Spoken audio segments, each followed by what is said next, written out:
സങ്കടം എന്നുള്ള ആഗ്രഹം ആണ്. ഭ്രമിപ്പിക്കുന്നത് എന്താണ്? നാടകമാണോ സിനിമയാണോ? നാടകമാണ്. നാടകം കാരണം വെച്ചാൽ നമ്മൾ ഡെവലപ്പ് ചെയ്ത ഇടമാണത്. സിനിമയിലുള്ള ആളുകളെ അറിയുന്നതിനേക്കാളും എനിക്ക് കൂടുതൽ നാടകപ്രവർത്തകരെ അറിയാം. ഏത് പാതിരാത്രിയിലും ഓടിപ്പോയി കയറി കിടന്നുറങ്ങാൻ പറ്റുന്ന വീടുകളുണ്ട്, മാഷന്മാരുണ്ട്. പിന്നെ അന്നുണ്ടായിരുന്ന കുട്ടികൾ അവരെവിടെ നിന്നൊക്കെയോ വിളിക്കും. സാറ് സ്കൂളുകൾക്ക് വേണ്ടി നാടകം സംവിധാനം ചെയ്തിട്ടുണ്ട്. അങ്ങനെ കുട്ടികളെയൊക്കെ പരിശീലിപ്പിച്ച് സംസ്ഥാന കലോത്സവം വരെ എത്തിയിട്ടുണ്ട്. അതിൻ്റെയൊക്കെ ഒരു ഓർമ്മ. ഇപ്പോൾ സിനിമയുടെയൊക്കെ തിരക്കായതുകൊണ്ട് അത്തരം കാര്യങ്ങളിലൊക്കെ ഏർപ്പെടാൻ പറ്റാത്തതിലൊരു സങ്കടമുണ്ടോ?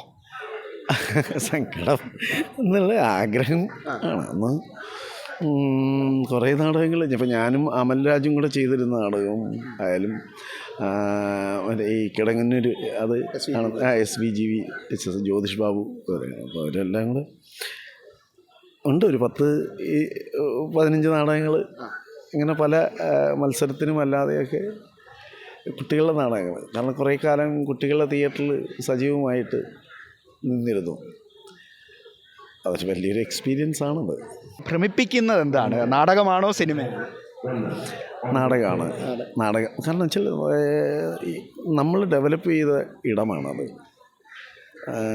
നമുക്ക് കാഴ്ചപ്പാടുകൾ തന്ന ഒരു സ്ഥലമാണ്. അതുകൊണ്ട് ഇപ്പോഴും നാടകം കഴിഞ്ഞ സിനിമ അങ്ങനെ ഒരു കാര്യമുണ്ട്. കാര്യം നാടകം വളരെ ആ രീതിയിൽ നമ്മുടെ വ്യക്തിത്വമായിട്ട് അതിന് വലിയ ബന്ധമുള്ളത് കൊണ്ടാണ്. എന്നുവെച്ചാൽ സിനിമ മോശമാണ് അതൊന്നും അല്ല. സിനിമ അതൊരു വേറിട്ടൊരു കലയാണ്. നാടകം വേറിട്ടൊരു കലയാണ്. ഈ കലകളിൽ സാറിന് താല്പര്യം, ഇഷ്ടം കൂടുതൽ അതെ അടുത്തിരിക്കുന്ന അത് ശീലമായതുകൊണ്ടാണ്. കാരണം സിനിമയിലുള്ള ആളുകളെ അറിയുന്നതിനേക്കാളും എനിക്ക് കൂടുതൽ നാടകപ്രവർത്തകരെ അറിയാം. കാരണം അമ്മാതിരി ഈ മുസ്ലിം മാഷിൻ്റെ കൂടെയും ഉണ്ണി മാഷിൻ്റെ കൂടെയും ഒക്കെ ഈ കുട്ടികളുടെ തിയേറ്ററൊക്കെ ആയിട്ട് കേരളത്തിൽ പലയിടങ്ങളിലായിട്ട് ആ സൗഹൃദങ്ങൾ വളരെ വലുതുമാണ്. ഇപ്പോൾ കോഴിക്കോട് പോയാലും ഏത് പാതിരാത്രിയിലും ഓടിപ്പോയി കയറി കിടന്നുറങ്ങാൻ പറ്റുന്ന വീടുകളുണ്ട്, മാഷന്മാരുണ്ട്.